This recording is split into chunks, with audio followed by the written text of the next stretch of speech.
आपने बचपन में एक कहानी तो सुनी ही होगी, जहां पे एक फादर अपने बच्चों को यूनिटी का मतलब सिखाने के लिए उन्हें कहता है कि लकड़ी लेकर आओ। और वो बच्चे जब एक एक लकड़ी लेकर आते हैं तो उन्हें कहते हैं फादर कि उन्हें तोड़ो। तो उस लकड़ी को तोड़ना बहुत आसान होता है, लेकिन जब फादर उनसे कहते हैं कि लकड़ी का बंडल लेकर आओ, तब उस बंडल को तोड़ना उनके लिए बहुत मुश्किल हो जाता है। तो तब उन्हें फादर एक बात समझाते हैं कि जब तुम अकेले होगे तो तुम्हें कोई भी नुकसान पहुंचा सकता है, लेकिन अगर तुम लोग साथ रहोगे तो तुम्हें नुकसान पहुंचाना लोगों के लिए बहुत मुश्किल होगा। अब आप सोच रहे होंगे कि मैं आपको ये मॉरल स्टोरी बता क्यों रही हूँ, क्योंकि यही मॉरल स्टोरी अप्लाई की गई थी इंटरनेशनल रिलेशंस में, जिसकी वजह से एक ऐसी ऑर्गेनाइजेशन बनी जो कंट्रीज अगर इंडिविजुअली होती तो उनके ऊपर कोल्ड वॉर के पीरियड में यूएस का या यूएसएसआर का इन्फ्लुएंस हो जाता। लेकिन इन कंट्रीज ने डिसाइड करा कि अगर हम अकेले वीक हैं तो हम साथ में मिलकर आएंगे और साथ में मिलकर इस कोल्ड वॉर के इन्फ्लुएंस को रोकेंगे, और साथ ही में उनके जो नेबरिंग कंट्रीज हैं इंडिया और चाइना, उनको भी इस रीजन को इन्फ्लुएंस करने से रोकेंगे। Yes, today we are talking about ASEAN, Association of South East Asian Nations. So ASEAN जो है वो 1967 में फॉर्म हुआ था और बैंकॉक में फॉर्म हुआ था। डिक्लेरेशन ऑफ बैंकॉक इसको हम कहते हैं। जब आसियान फॉर्म हुआ था, इसके हेडक्वार्टर्स जकार्ता इंडोनेशिया में है और इसके फाउंडिंग मेंबर्स हैं Indonesia, Malaysia, Philippines, Singapore Singapore and Thailand. और बाद में इसको जिन मेंबर्स ने ज्वाइन करा था, आपको ये ध्यान रखना है कि इसको बाद में किन मेंबर्स ने ज्वाइन करा था, क्योंकि ये क्रोनोलॉजी में पूछ लिया जाता है। तो ब्रुनेई 1984 में ज्वाइन करा था, वियतनाम ने 1995 में ज्वाइन करा था, लाओस ने और म्यांमार ने 1997 में ज्वाइन करा था, कंबोडिया ने 1999 में ज्वाइन करा था और इंडिया और पाकिस्तान ने 2017 में ज्वाइन करा था। वहीं पे इसके कुछ डायलॉग पार्टनर्स हैं। अब ये देखो, ये तो मेंबर्स हो गए, ठीक है। डायलॉग पार्टनर्स जिसके साथ आसियान अपनी बातें करता है और इनके साथ भी अपना रीजनल पीस एंड ऑल जो इसका मोटिव है उसको बढ़ाने की कोशिश करता है, तो वो इसके डायलॉग पार्टनर्स हैं। और करंटली आसियान के 11 डायलॉग पार्टनर्स हैं। कौन कौन? Australia, Canada, China, European union, India, UK, USA, New Zealand, Republic of Korea, Russia and Japan. अब इसके बाद हमें ये देखना जरूरी है कि आसियान के ऑब्जेक्टिव्स क्या हैं। देखो, जब आसियान फॉर्म हो रहा था, ये 1967 का पीरियड है और ये वो पीरियड है जब कोल्ड वॉर अपने पीक पे थी। क्यूबन मिसाइल क्राइसिस हमें 1962 में देखने के लिए मिला था। तो बहुत यहाँ पे जो यूएसए और यूएसएसआर हैं वो इस रीजन में अपना इन्फ्लुएंस बढ़ाना चाहते थे। तो इन कंट्रीज ने डिसाइड करा कि हम अपने आप को इन रीजन इन पावर से, इन सुपर पावर से इन्फ्लुएंस नहीं होने देंगे और हम इस रीजन में पीस को प्रमोट करेंगे। तो इनके ऑब्जेक्टिव्स भी पीस को लेकर ही हैं, जैसे कि to accelerate economic growth, social progress and cultural development in the region, to promote regional peace and stability and to promote active collaboration and mutual assistance। ये लोग कोलैबोरेट करेंगे एक दूसरे के साथ, म्यूचुअली असिस्टेंस करेंगे एक दूसरे को कॉमन इंटरेस्ट पे। कोई भी इनका economic, political, social, cultural, educational, इन टाइप का कोई भी कॉमन इंटरेस्ट होगा तो ये लोग वहां पे साथ में मिलकर कोलैबोरेट करेंगे। और फिर to provide assistance to each other in training and research facilities and to collaborate more effectively in agriculture, industry and trade, and to promote South East Asian studies। यानी कि साउथ ईस्ट आशियन स्टडीज को promote करने का मतलब है कि जो south east area है उसकी जो भी हिस्ट्री वगैरह है वो जानी जाए, उसका कल्चर जाना जाए, पहचाना जाए। तो इसलिए ये लोग कहते हैं कि हम लोग साउथ ईस्ट आशियन स्टडीज को भी प्रमोट करेंगे। And to maintain close and beneficial cooperation with other international and regional organisations. जो अदर इंटरनेशनल और रीजनल ऑर्गेनाइजेशंस हैं, जैसे कि ईयू हो गया, यूएन हो गया, इनके साथ भी अपना कोलैबोरेशन बढ़ाना चाहते हैं, उनके साथ मिलकर काम करना चाहते हैं। अब हम बात करेंगे प्रिंसिपल्स ऑफ आसियान की, ठीक है। तो जो प्रिंसिपल्स ऑफ आसियान है वो आप लोगों को याद रखना है कि एक ट्रीटी थी, treaty of amity and corporation. 1976 में ये ट्रीटी आई थी, तो तभी से प्रिंसिपल ऑफ आसियान आए थे और ये पहली समिट भी थी। आपको याद रखना है, अगर आपसे पूछ लिया जाए कि पहली समिट आसियान की कब हुई थी, तो इट वाज इन 1976। यहाँ पे treaty of amity and cooperation sign की गई थी, जहां पे आसियान के जो प्रिंसिपल्स हैं उनको रखा गया था। तो प्रिंसिपल्स क्या क्या है जो सारी ऑर्गेनाइजेशंस के होते हैं? Respect for sovereignty, integrity and independence, non interference, हम एक दूसरे के मैटर में इंटरफेरेंस नहीं करेंगे, हम जो भी डिस्प्यूट होगा उसका पीसफुल रेजोल्यूशन करेंगे, और हम जो भी थ्रेट हम कुछ भी थ्रेट या फिर फोर्स को यूज नहीं करेंगे कोई भी मैटर सुलझाने के लिए, ठीक है। तो we will not use threat and force, और साथ में कॉपरेशन अमंग मेंबर स्टेट्स, हम एक दूसरे की जो स्टेट्स हैं उन जो भी मेंबर स्टेट्स हैं इनके साथ मिलकर कॉपरेशन करेंगे, कॉपरेशन से सारी चीजों को सॉल्व करेंगे और एक साथ मिलकर एक दूसरे का डेवलपमेंट करेंगे। फिर internally states are free to take decisions, और यहाँ पे ये है कि इंटरनली जो स्टेट्स हैं वो एक दूसरे के साथ डिसीजंस लेने में फ्री हैं।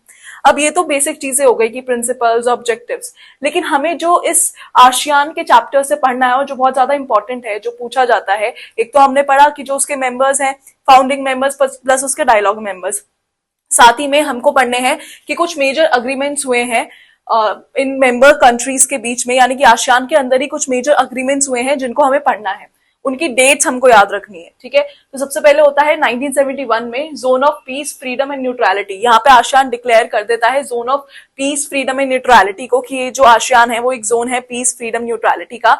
और ये बहुत इंपॉर्टेंट ट्रीटी है क्योंकि 1971 में पहली बार आसियान ने ये डिसीजन लिया था और ये दिखाया था कि हमारे ऊपर यूएसए का कोई इन्फ्लुएंस नहीं है। ठीक है, यूएसए का इन्फ्लुएंस होने के बाद भी वो ये हिम्मत दिखाते हैं और ये कहते हैं कि नहीं, हमारा ये जो जोन है ये जोन पीस, फ्रीडम और न्यूट्रलिटी का है। फिर आती है हमारी 1976 की treaty of amity and corporation, ये मैंने आपको बताई दी है। फिर 1977 में आता है हमारा agreement on preferential trading arrangements. फिर 1992 में आती है फोर्थ समिट एट सिंगापुर, ये होती है ये स्टैब्लिश करती है हमारा आसियान फ्री ट्रेड एरिया। ठीक है, तो 1992 में एक फोर्थ समिट होती है आसियान की सिंगापुर में, और यहाँ से हमारा आसियान फ्री ट्रेड एरिया जो है उसको स्टैब्लिश करा जाता है। फिर आता है 1993 में common effective preferential tariff scheme, कि मतलब हम एक ऐसी टैरिफ स्कीम लेकर आए जो सबके लिए सेम हो, सबके लिए इक्वल हो और जो सबने प्रेफर करी हो कि हाँ ये वाला टैरिफ, इतना टैरिफ ठीक है। फिर उसके बाद आता है 1994 में आसियान रीजनल फोरम, यहाँ पे स्टैब्लिश किया गया था। और 1995 में आता है हमारा south east ASEAN nuclear free zone.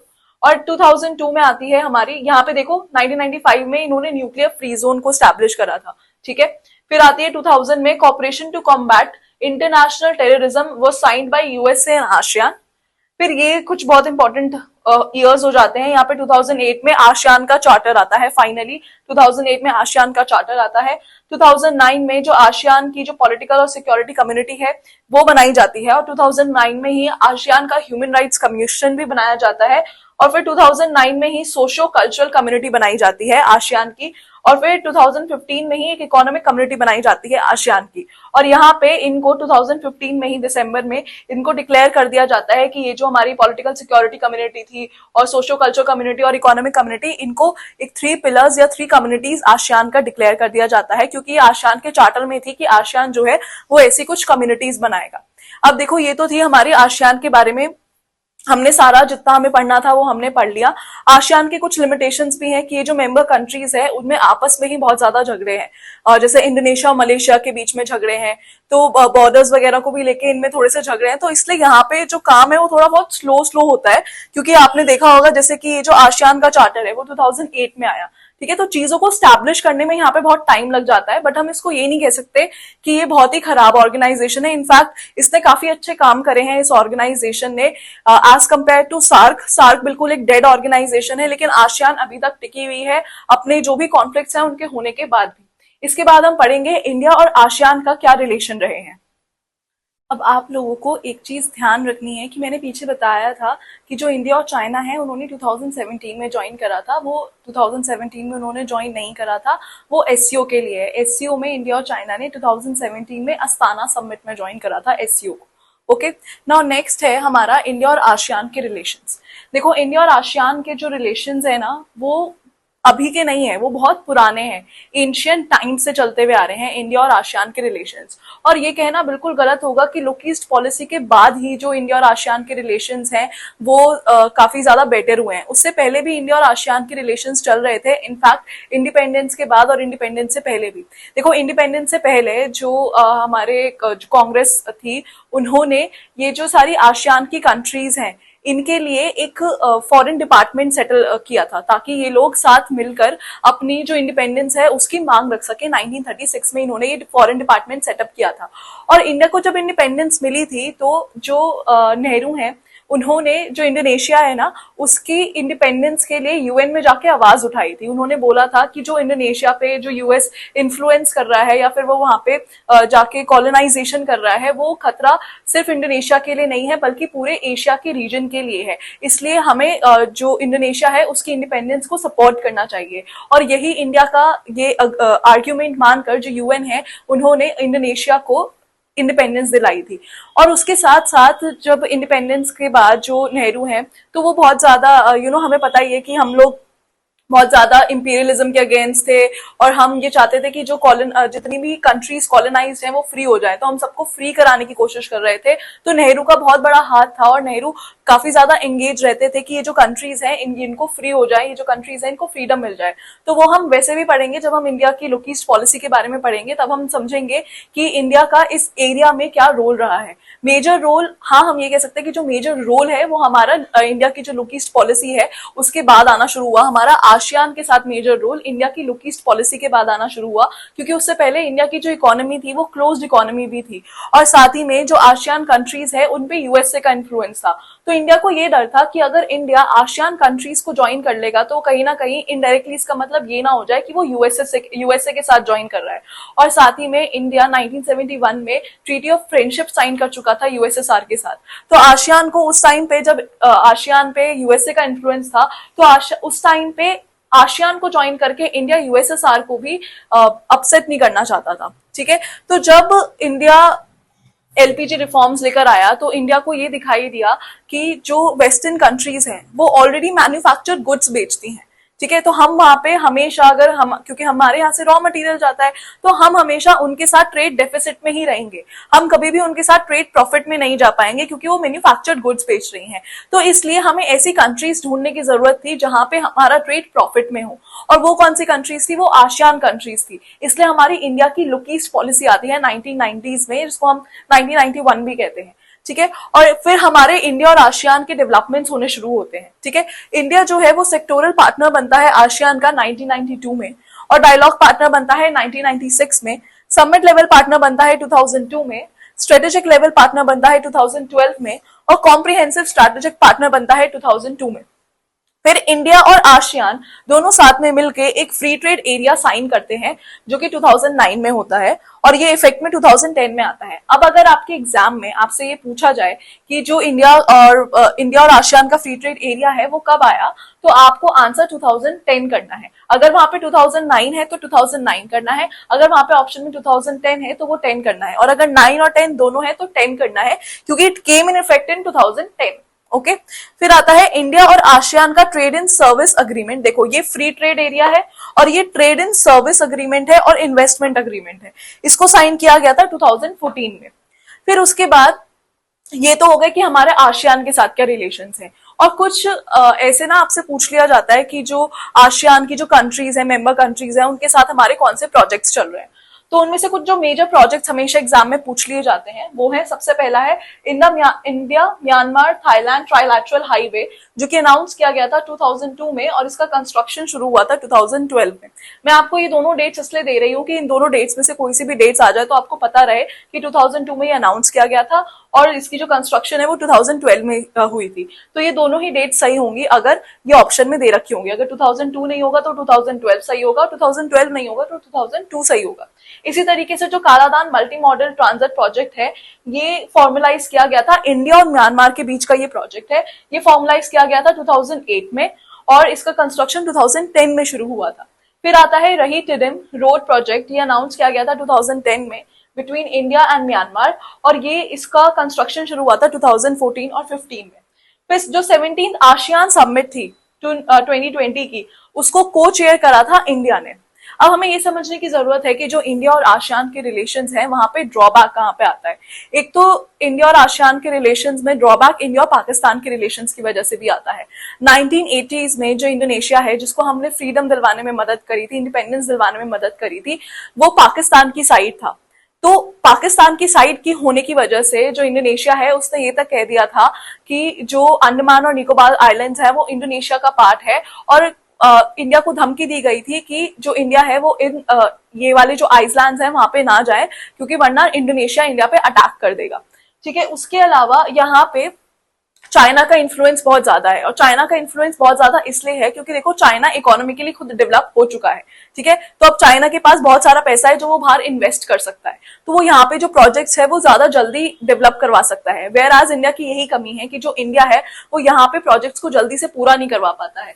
ये देखो, ये हमारा जो प्रोजेक्ट है ये 2002 में, ये कालादान मल्टी मॉडल प्रोजेक्ट है 2008 में फाइनलाइज हुआ था, और ये कब पूरा होगा जाके, अभी भी ये पूरा नहीं हुआ है। ये ऐसा कह रहे हैं कि 26 या फिर 27, 2026 या 27 में जाके ये पूरा होगा। तो देखो आप कितना लंबा टाइम है, 2008 में फाइनलाइज हो गया था, 10 में इसकी कंस्ट्रक्शन शुरू हो गई थी। जो इंडिया इन सारी हमारी जो कंट्रीज हैं आसियान की या फिर पूरे साउथ एशिया की, आसियान की पूरी जो कंट्रीज हैं उनमें वो पीछे है ही इसलिए क्योंकि इंडिया अभी खुद भी एक डेवलपिंग कंट्री है, वो खुद को भी डेवलप कर रहा है, और यहाँ पे ब्यूरोक्रेसी के चलते हुए और पॉलिटिकल करप्शन के चलते हुए भी जो कंस्ट्रक्शन जैसे मैटर्स हैं या फिर जो हेल्प करने जैसे मैटर्स हैं उनमें इंडिया बहुत डिले कर देता है।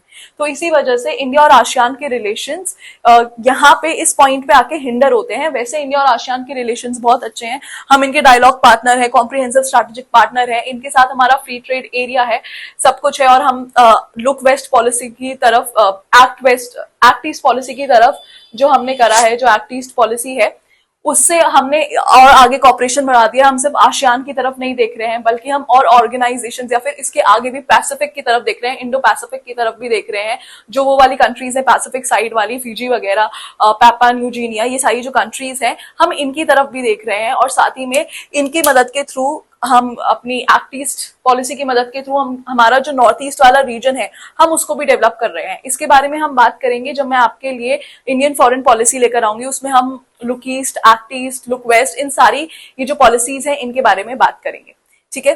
तो ये था हमारा आसियान का टॉपिक। इसमें आपको जितनी भी मेजर अग्रीमेंट्स और क्या बोलते हैं आपकी जो भी मेजर फैक्ट्स वगैरह जो यहाँ से कवर होते हैं, इस टॉपिक से कवर होते हैं, आपके एग्जाम में आते हैं, मैंने आपको सब करा दिए हैं। इसके अलावा मैं आपके लिए एससीओ की भी जो सबमिट है वो भी लेकर आऊंगी, और आपका इंडियन फॉरेन पॉलिसी को कवर कराने के लिए जो लुक ईस्ट, लुक वेस्ट जो मैंने अभी आपको बताया कि हम वो वाली पॉलिसीज उन सबको कवर करेंगे और सारी ऑर्गेनाइजेशंस को कवर करेंगे। अगर आपको वीडियो पसंद आई हो तो please like, share, comment and subscribe, ताकि आपको मेरी जो भी नई वीडियो आए वो मिलती रहे। Okay guys, bye bye.